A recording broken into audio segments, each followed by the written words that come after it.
Good evening class. जी statics में हम लोग स्टैटिक जी के देख रहे थे। आज हम लोग डांस पे अगला चैप्टर देखते हैं। जैसे कि ऊपर आपको दिख रहा है, शास्त्रीय नृत्य और लोक नृत्य के बारे में आज हम लोग डिस्कस करेंगे। देखते हैं, भारत में जो नृत्यों की उत्पत्ति हुई वो दैविक मानी जाती है, यानी देवताओं के द्वारा मानी जाती है।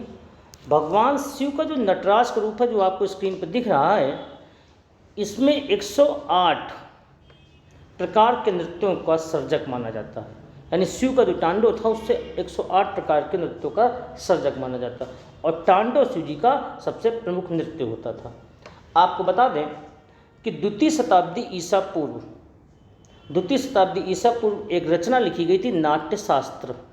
नाट्यशास्त्र इम्पॉर्टेंट किताब है, नृत्य से संबंधित अच्छी किताब मानी जाती है। इसकी रचना भरत मुनि या ऋषि भरत के द्वारा की गई थी। नृत्य के लिए अक्सर पेपर में पूछी जाती है कि नाट्यशास्त्र की रचना किसने की थी, तो भरत मुनि के द्वारा की गई थी। हम लोग आगे देखते हैं कि हमको दो प्रकार के नृत्य पढ़ने हैं, एक शास्त्रीय नृत्य पढ़ने हैं और एक लोक नृत्य पढ़ने हैं। शास्त्रीय नृत्य में क्या होता है, शास्त्रीय नृत्य की अगर हम बात करते हैं तो उसमें जो हमारे शास्त्र होते हैं उसके अनुशासन, उसके नियमों पर आधारित होते हैं। ढेर सारे शास्त्रीय नृत्य हैं, लेकिन संगीत एकेडमी के द्वारा 8 प्रकार के शास्त्रीय नृत्यों को बताया गया है। 8 प्रकार के शास्त्रीय नृत्य बताए गए हैं। और जो लोक नृत्य होते हैं उनकी अगर हम बात करें तो वो हमारे जनजातियों से संबंधित उमंग और उल्लास से भरे हुए, जैसे फसल कटाई के समय उन्माद के लिए, हास्य विनोद के लिए, इस प्रकार के नृत्य हमारे लोक नृत्य होते हैं। तो हम आगे देखते हैं, शास्त्रीय नृत्य में जो हमारे प्रमुख प्रकार के नृत्य हैं जो परीक्षा के दृष्टिकोण से महत्वपूर्ण है, उनमें कथक है, भरतनाट्यम है, कथकली है, मणिपुरी है, ओडिसी है, कुचिपुड़ी है, मोहिनीअट्टम है। तो हमने आपको बताया संगीत नाटक अकादमी के द्वारा 8 प्रमुख नृत्यों को बताया गया है। शास्त्रीय नृत्य और लोक नृत्य भी बहुत सारे हैं, लेकिन हम लोग कुछ ही देखेंगे। भांगड़ा, काला नृत्य, घूमर, रऊफ, संकीर्तन, थवल चोंगी, यक्षगान, छऊ और गडबा। अगले वीडियो में हम लोग आगे वाले नृत्य देखेंगे जो महत्वपूर्ण नृत्य हैं, पहले उन पर हम लोग चर्चा करते हैं। तो सबसे पहले हम लोग बात करते हैं शास्त्रीय नृत्यों के बारे में। आपको कथक सबसे पहले आया। कथक उत्तर प्रदेश का नृत्य है। अगर उत्तर प्रदेश का ऑप्शन नहीं देगा तो एक ऑप्शन होगा ब्रजभूमि। ब्रजभूमि का ऑप्शन हो सकता है, ठीक है, ये ऑप्शन भी लग सकता है।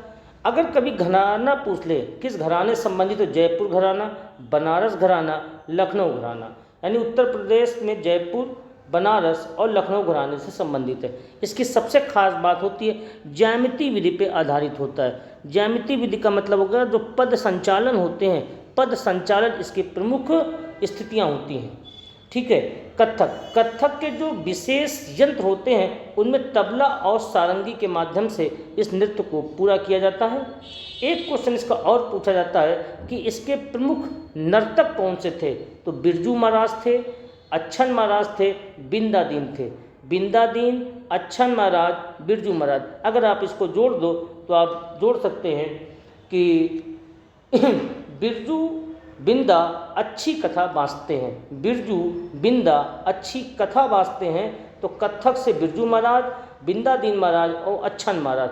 अच्छन महाराज पे क्वेश्चन बहुत पूछा गया है, अक्सर पूछा जाता है अच्छन महाराज को लेकर। अगर हम लोग देख रहे हैं भरतनाट्यम। भरतनाट्यम तमिलनाडु का डांस है, ठीक है, और देवदासी प्रकार का नृत्य है। देवदासी, ये क्वेश्चन भी कई बार पूछा गया है, किस प्रकार का नृत्य है, तो देवदासी प्रकार का भरतनाट्यम नृत्य है। ये जो नृत्य है भरतनाट्यम, ये हाथ, पैर, शरीर और मुख को मोड़ने के 64 प्रकार के नियमों पर आधारित है। 64 प्रकार के नियमों पर आधारित है भरतनाट्यम। और इसमें नृत्य अक्षर के लिए एक वकैब्स यूज करते हैं, बोल। नृत्य अक्षर के लिए वकैब्स यूज होती बोल। तो हमारा हाथ, पैर, शरीर और मुख को जो मोड़ने की कला है वो 64 नियमों पर आधारित है। इसकी जो प्रमुख नर्तक थीं वो सोनल मानसिंह और लीला। अगला हम लोग देखते हैं कथकली। कथकली केरल का डांस है, ठीक है। कल हम लोगों ने नृत्य में देखा था कलारी पट्टू। कलारी पट्टू एक वीर रस का डांस था, केरल का वो भी था। कथकली शास्त्रीय नृत्य है, ये भी केरल का ही नृत्य है। कथकली का सबसे इम्पॉर्टेंट बात ये पूछी जाती है कि हिंदू पौराणिक कथाओं से यहाँ पे विषय लिए जाते हैं, जैसे रामायण और महाभारत के विषय कथकली में लिए जाते हैं। इसके अलावा दूसरी बात है, यहाँ पे जैसे फिल्मों में हीरो और विलन होते हैं, यहाँ पे देवता और राक्षसों को पहचानने के लिए चेहरे की जो दाढ़ी होती है उसके रंग, चेहरे पे तमाम तरीके के कलर लगाते हैं। इस तरीके से मुखौटे नुमा चीज़ों का भी प्रयोग किया जाता है। तो कथकली में चेहरा, अब इसमें रंग भी यूज हो सकता है, दाढ़ी मूछ भी यूज हो सकती है, ठीक है। ये किससे संबंधित हो जाएंगे? कथकली से। और फिर क्वेश्चन हमारा एक ये बनता है कि पौराणिक कथा, इसका विषय क्या होता है? पौराणिक कथा का होता है। अगला देखते हैं मोहिनीअट्टम। मोहिनीअट्टम केरल का डांस है। मोहिनीअट्टम की अगर हम बात करें तो भगवान विष्णु के द्वारा मोहिनी का रूप धारण करके भस्मासुर का वध करना, ये इसका विषय था। ये एकल प्रकार का नृत्य है, ध्यान रखेंगे, ठीक है। बालिकाओं के द्वारा किया जाता है। और रागिनी देवियों कनक रैले, ये बड़ा इंपॉर्टेंट यहाँ से पूछा जाता है। ये रागिनी और कनक, दो चीज़ें आप ध्यान रखेंगे। और विषय क्या हो जाएगा मोहिनीअट्टम का? भगवान विष्णु के द्वारा भस्मासुर का वध करना, ये मोहिनीअट्टम का विषय है। ये डांस भी हमारा केरल का पड़ता है। अगला हम लोग देखते हैं कुचिपुड़ी। कुचिपुड़ी आंध्र प्रदेश का नृत्य है। भरतनाट्यम की तरह ये भी होता है, लेकिन भरतनाट्यम से ज़्यादा इसमें तीव्रता दिखाई जाती है। ये ध्यान रखेंगे, भरतनाट्यम से ज़्यादा इसमें तीव्रता होती है, ज़्यादा नहीं, उससे ज़्यादा तेज़ खेला चलता है। दूसरी बात ये ध्यान रखें, पीतल की थाली की धार पर होता है। अब पीतल की जो थाली होती है उसकी धार पर इस डांस को किया जाता है, ये इसकी एक इम्पॉर्टेंट बात है। दूसरा, इसके जो नर्तक प्रमुख है राजा रेड्डी और राधा रेड्डी। राजा और राधा, दो नाम ध्यान रखने, बहुत पूछे जाते हैं, और आगे लगा देना रेड्डी। क्वेश्चन हमारा बनता है राजा रेड्डी या राधा रेड्डी का संबंध किस डांस से है? तो कुचिपुड़ी डांस से होता है। अगला डांस हम लोग देखते हैं उड़ीसी। ओडिसी उड़ीसा का डांस है। एक क्वेश्चन यहाँ से पूछा जाता है, मनुष्य का शरीर मोड़ने के नियम पर आधारित डांस कौन सा है? तो ध्यान रखेंगे, पूरा ओडिसी डांस मनुष्य के शरीर, उनका कहने का मतलब ये है कि मनुष्य का शरीर किस लिए बना है? वो मोड़ने के लिए ही बना है। तो मोड़ने के नियम पर कौन सा डांस आधारित है? तो ओडिसी डांस है, उड़ीसा का डांस है। इसमें सबसे ज़्यादा जिन्होंने अपना नाम चीन कमाया है वो माधवी मुदगल, ध्यान रखेंगे, माधवी मुदगल उड़ीसा का डांस है ये। अब हम लोग देखते हैं अगला शास्त्रीय नृत्य मणिपुरी। मणिपुरी का डांस है। भगवान का आशीर्वाद पाने के लिए किया जाता है, और इसमें खोल नामक यंत्र का प्रयोग करते हैं। वाद्य यंत्र होता है खोल एक प्रकार का, ये एक प्रकार का आप ये मान लीजिए नगाड़ा होता है, खोल वो नगाड़ा होता है। इसके अलावा मंजीरा और बांसुरी का प्रयोग किया जाता है। मणिपुर का डांस है। क्वेश्चन शायद ना बने, लेकिन हमको ध्यान भी रखना है, खोल शब्द पे क्वेश्चन बनता है, ये एक प्रकार का नगाड़ा होता है। इसके अलावा मंजीरा और बांसुरी यंत्रों का इसके साथ प्रयोग किया जाता है। दूसरी इसकी सबसे खास बात है, इसमें शीशे के वस्त्रों की विशेष प्रकार के वस्त्र होते हैं, यानी वस्त्रों में कढ़ाई शीशे की होती है, और उनको हम लोग क्या बोलते हैं? कामिल बोलते हैं। क्या बोला जाता है? कामिल बोलते हैं। जो शीशे के वस्त्रों कढ़ाई होती है जिसको पहन के डांस किया जाता है उसको हम लोग कामिल बोलते हैं। इसके जो प्रमुख नर्तक पे क्वेश्चन बनता है वो झावेरी बहनें, ये ध्यान रखेंगे, झावेरी बहनें। अक्सर ये क्वेश्चन बनता है झावेरी बहनों का संबंध कहाँ से था? तो झावेरी बहनों का संबंध मणिपुरी डांस से था। आगे बढ़ते हम लोग, अब लोक नृत्य आते हैं। हमने बताया लोक नृत्य फसल कटाई पे या किसी उल्लास पे, ठीक है, हास्य विनोद के लिए जो होते हैं उनमें हम लोग इनका प्रयोग करते हैं। इनमें कोई अनुशासन और शास्त्रों के नियम पर आधारित नहीं होते। जो उस पर आधारित वो शास्त्रीय नृत्य हैं, ये लोक नृत्य हैं। भांगड़ा सबको मालूम पंजाब का है। भांगड़ा पुरुषों के द्वारा किया जाता है। भांगड़ा का डांस पुरुषों के द्वारा होता है। जब इसका जवाब महिलाएं करती हैं, करती भांगड़ा ही है, लेकिन जब उसका जवाब भांगड़े के रूप में करती है तो उसे हम लोग गिद्धा बोलते हैं। महिलाओं के द्वारा क्या होता है? गिद्धा होता है, डांस वही है। और जब इसको अविवाहित यानी बालिकाओं के द्वारा किया जाता है तो इसको हम लोग किकली बोलते हैं, डांस वही है। अब एक डांस से आपके तीन डांस बनते हैं। भांगड़ा डांस जब पुरुषों के द्वारा किया जाता है, गिद्धा महिलाओं के द्वारा किया जाता है, और अविवाहित महिलाओं के द्वारा जो किया जाता है वो किकली होता है। ये बात यहाँ पे ध्यान रखने वाली है। अगला नृत्य है काला नृत्य। काला महाराष्ट्र का नृत्य है, भगवान कृष्ण भी काले हुआ करते थे, ठीक है, ध्यान रखें। और ये गोकुल अष्टमी के दिन इसकी विशेष महत्ता है। गोकुल अष्टमी वाले दिन काला नृत्य की अपनी विशेष महत्ता होती है। महाराष्ट्र का डांस है।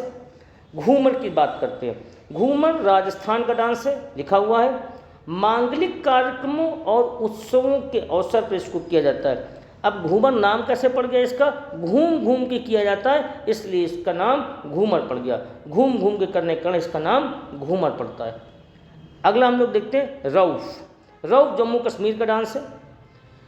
इसमें महिलाएं 2 लाइनें बना लेती हैं रऊफ में, 15-15 महिलाओं के, और एक दूसरे के हाथ पकड़कर पंक्ति बनाकर ये अपना डांस करते हैं। जैसा कि आपको पिक्चर में दिख रहा होगा, इसी प्रकार से, यानी 15-15 लोगों की 2 पंक्तियां बन जाती हैं और फिर ये लोग अपना डांस करते हैं। रऊफ जम्मू कश्मीर का डांस है। संकीर्तन ये मणिपुर का डांस है। संकीर्तन कहाँ का? मणिपुर का। एक यहाँ पे कन्फ्यूजन हो सकता है, कभी अगर पूछ दे कीर्तन कहाँ का है, संग हटा दे तो कीर्तन पश्चिम बंगाल का है। कीर्तन की लोकेशन क्या हो जाएगी? पश्चिम बंगाल हो जाएगी, और जब हम संकीर्तन कहेगा तो मणिपुर का हो जाएगा। थबल चोंगबी मणिपुर। कल हम लोगों ने जब नृत्य वाला पहला वीडियो देखा था तो उसमें भी थबल चोंगबी था। ये वीर रस का होता है, ये भी मणिपुर का डांस है, और विशेषकर होली के पर्व के आसपास मनाया जाता है। कहाँ मनाया जाता है? होली के पर्व के आसपास इसको मनाते हैं हम लोग। थबल चोंगली मणिपुर। अगला देखते हैं हम लोग यक्षगान। यक्षगान कर्नाटक का है। इसकी सबसे खास बात होती है कि इसमें विदूषक का रोल बड़ा होता है। विदूषक, जिसको हम लोग सूत्रधार भी बोलते हैं, जो पूरी नाटक को यानी नृत्य को आगे तक बढ़ाता है। क्वेश्चन हमारा इसी तरीके से बनेगा कि सूत्रधार का प्रयोग किस डांस में होता है, या सूत्रधार की भूमिका किस डांस में सबसे अच्छी होती है, तो यक्षगान में होती है। छऊ देखते हैं। झारखंड, पश्चिम बंगाल, उड़ीसा, 3 राज्यों का है। छऊ शब्द का अर्थ होता है छाया। छऊ शब्द का अर्थ छाया, और छाया नहीं देगा तो मुखौटा, ठीक है। वैसे मुखौटा एक नृत्य है अरुणाचल प्रदेश का, हम लोग वहाँ पे नहीं जाएंगे। यहाँ पे छऊ शब्द का अर्थ बताया है। छऊ का अर्थ छाया होता है, मुखौटा भी हो सकता है। कहाँ कहाँ होता है? ये झारखंड है, पश्चिम बंगाल है, उड़ीसा है, 3 राज्यों में डांस होता है, और शिकारी परंपरा पर आधारित है। पुराने समय में जो शिकार होते थे उसी परंपरा पर ये आधारित है। और अगला हम लोग देखते हैं गरबा। गरबा आंध्र प्रदेश का, आंध्र प्रदेश में विशेषकर विशाखापट्टनम का डांस है। कहाँ का डांस है? विशाखापट्टनम का डांस है। तो आज हम लोग लोक नृत्य यहाँ तक रखेंगे, फिर इसके बारे में अगले वीडियो पर हम लोग चर्चा करेंगे। कल जो हमने वीडियो आया था उस पर नृत्य के बारे में बात की थी। आपको कमेंट में ये बताना होगा कि राष्ट्रीय नाट्यशाला की स्थापना किस वर्ष हुई। आप लोग कमेंट में बिल्कुल बताएंगे राष्ट्रीय नाट्यशाला की स्थापना किस वर्ष में की गई है, ठीक है। धन्यवाद।